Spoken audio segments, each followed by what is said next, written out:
Hello বন্ধুরা, আজ আপনাদের সামনে নিয়ে এসেছি এমন একটি প্রেমের গল্প যা আপনাদের হৃদয়কে নাড়া দেবে। একটা ভালোবাসা যেখানে ছিল বন্ধুত্ব, ধীরে ধীরে প্রেম, এমন কিছু ঘটনা যা বিচ্ছেদের কারণ, এবং শেষ পর্যন্ত আবার একসাথেই বাঁধা পড়ে। তাই কলেজ প্রেমের এই রোমাঞ্চকর গল্পটি দেখতে মিস করবেন না। এবং ভিডিওর শেষে আছে এমন কিছু মূল্যবান কথা যা আপনাকে ভাবিয়ে তুলবে।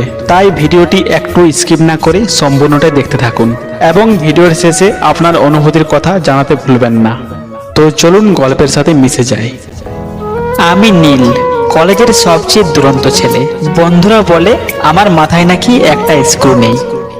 হাসাহাসি, মজা করা, রাত বিরাতে ক্যান্টিনে বন্ধুদের সঙ্গে আড্ডা দেওয়া, এসব ছাড়া আমার জীবন কল্পনা করাই যেত না।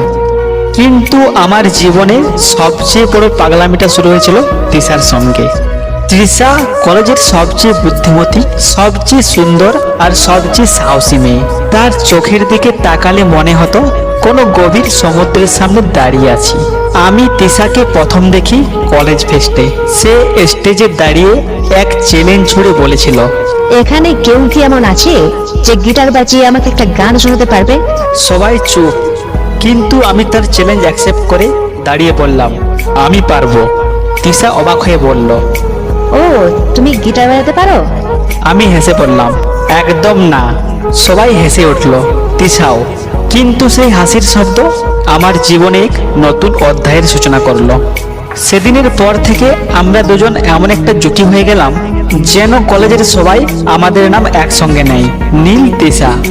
আমরা একসঙ্গে লাইব্রেরিতে বসতাম, রাতে লুকিয়ে ক্যান্টিনে খিচুড়ি খেতাম, পরীক্ষার আগের রাতে পাগলের মতো নোট শেয়ার করতাম।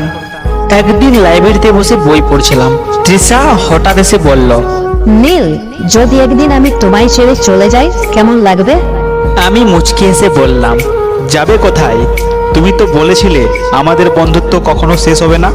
তৃষা হেসে বলল, বন্ধুত্ব শেষ হবে না, কিন্তু আমি তখন কথাটা বুঝতে পারিনি সে কিছু একটা বলতে চেয়েছিল। কলেজের শেষ দিন, আমি অপেক্ষা করছিলাম একটা বিশেষ মুহূর্তের জন্য। তৃষাকে বলবো, তৃষা আমি তোমাকে ভালোবাসি। কিন্তু আমি কিছু বলার আগেই সে হঠাৎ খবরটা দিল, নীল, আমি বিদেশে চলে যাচ্ছি চিরতরে, হয়তো আর কোনোদিনও দেখা হবে না আমাদের। আমি স্তব্ধ হয়ে গেলাম, কিছু বলার ভাষা হারিয়ে ফেললাম। আমি কেবল ওর মুখের দিকে তাকিয়েছিলাম। তৃষা একটু হেসে বলল, নীল, আমাদের গল্পের শেষটা দুঃখের মধ্যে না রেখে হাসির মধ্যে রেখে যাই প্লিজ। আমি ব্যথা লুকিয়ে হাসলাম। সেদিন শেষ বিকেলের আলোয় আমরা ক্যান্টিনে বসে চা খেলাম, হাসলাম যেন কিছুই হয়নি। তৃষা চলে গেল। তৃষা যাওয়ার পর আমার জীবনটা কেমন যেন ফাঁকা হয়ে গেল। রাতে ফোন হাতে নিতাম, অনেক চেষ্টা করতাম তৃষার সঙ্গে একটিবার কথা বলার জন্য, কিন্তু তৃষার নম্বর ডায়াল করতে পারতাম না। কলেজ ক্যান্টিনে গিয়ে সেই পুরনো জায়গায় বসতাম, কিন্তু কেউ সামনে থাকতো না। বৃষ্টির রাতে মনে হতো তৃষা পাশেই আছে, বলছে, নীল এক কাপ কফি খাবে? কিন্তু আসলে সে থাকতো না। প্রতি বছর কলেজের শেষ বিকেল এলেই আমি আবার সেই ক্যাম্পাসে ফিরে যেতাম ওর অপেক্ষায়। একদিন হঠাৎ একটা অপরিচিত নম্বর থেকে মেসেজ এলো, নীল, ক্যান্টিনের পুরানো টেবিলে এসো, আমি অপেক্ষা করছি। আমি চমকে উঠলাম, এটা আবার কার নাম্বার? আমাকেই বা চিনল কিভাবে? আমি দ্রুত ছুটে গেলাম সেই টেবিলের দিকে। ক্যান্টিনের দরজা ঠেলে ভিতরে ঢুকতেই দেখি তৃষা সামনে বসে আছে, যে টেবিলটাই আমরা রোজ আড্ডা দিতাম। আমি বিশ্বাসই করতে পারছিলাম না। তৃষা হেসে বলল, নীল, আমি বলেছিলাম না কিছু গল্পের শেষটা হাসির মধ্যে রাখতে হয়? আমার চোখ ভিজে উঠল, কিন্তু এবার আর দেরি করলাম না। আমি তৃষার সামনে বসলাম, হাতটা ধরে বললাম, তৃষা আমি তোমাকে ভালোবাসি। তৃষা চুপ করে থাকলো, চোখের জল আটকানোর চেষ্টা করলো, তারপর আস্তে করে বলল, আমিও নীল, আমি তো সবসময় তোমাকে ভালোবেসেছি।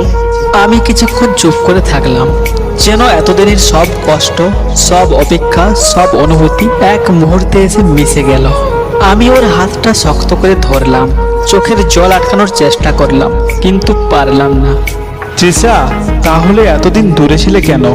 তৃষা একটু হাসলো, তারপর বলল, কারণ আমি চেয়েছিলাম তুমি সত্যিকারের ভালোবাসার মানে বুঝতে শেখো কারোর জন্য অপেক্ষা করা মানেই ভালোবাসা শেষ হয়ে যায় না, বরং সেটা আরো গভীর হয়।